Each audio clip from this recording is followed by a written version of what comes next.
میں اس وقت کھجوروں کی سرزمین صوبہ سندھ کے مشہور اور تاریخی شہر سکھر میں موجود ہوں۔ سکھر کئی حوالوں سے انتہائی اہمیت کا حامل ہے۔ سکھر تاریخی، مذہبی اور سیاحتی حوالوں سے منفرد مقام رکھتا ہے۔ سکھر اور دریائے سندھ کا ساتھ صدیوں پرانا ہے۔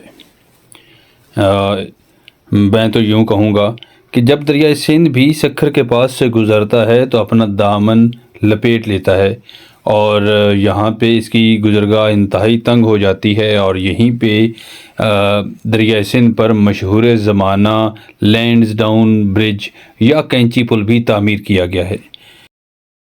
میری آج کی منزل دریائے سندھ پر تعمیر کیا گیا پاکستان کا سب سے بڑا بیراج یعنی سکھر بیراج ہے۔ سکھر بیراج پاکستان کا نہ صرف سب سے بڑا بیراج ہے بلکہ سب سے خوبصورت بیراج بھی ہے۔ یہ سکھر شہر کے قریب دریائے سندھ پر تعمیر کیا گیا ہے۔ سکھر بیراج آبپاشی اور سیلاب سے بچاؤ کے لیے استعمال کیا جاتا ہے۔ 1923 سے 1932 تک تعمیر ہونے والے سکھر بیراج سے 7 بڑی نہریں نکالی جاتی ہیں۔ بائیں کنارے سے نارا کینال، میرواہی کینال، روڑی کینال، ابوا کینال، جبکہ دائیں طرف سے دادو کینال، رائس کینال اور بلوچستان کو پانی فراہم کرنے والی کیرتھر کینال شامل ہیں۔ سکھر بیراج کا پرانا نام لائٹ بیراج تھا۔ سکھر بیراج سے نکلنے والی نہروں سے 7.63 ملین ایکڑ رقبہ سیراب کیا جاتا ہے، جو کہ پاکستان کے آبپاشی کے نظام سے سیراب ہونے والے رقبے کا تقریباً 25% ہے۔ یہاں سے نکلنے والی نہروں کی کل لمبائی تقریباً 9,923 کلومیٹر ہے۔ سکھر بیراج کے 66 بڑے دروازے ہیں اور ہر ایک دروازہ 18 میٹر چوڑا اور 50 ٹن وزنی ہے۔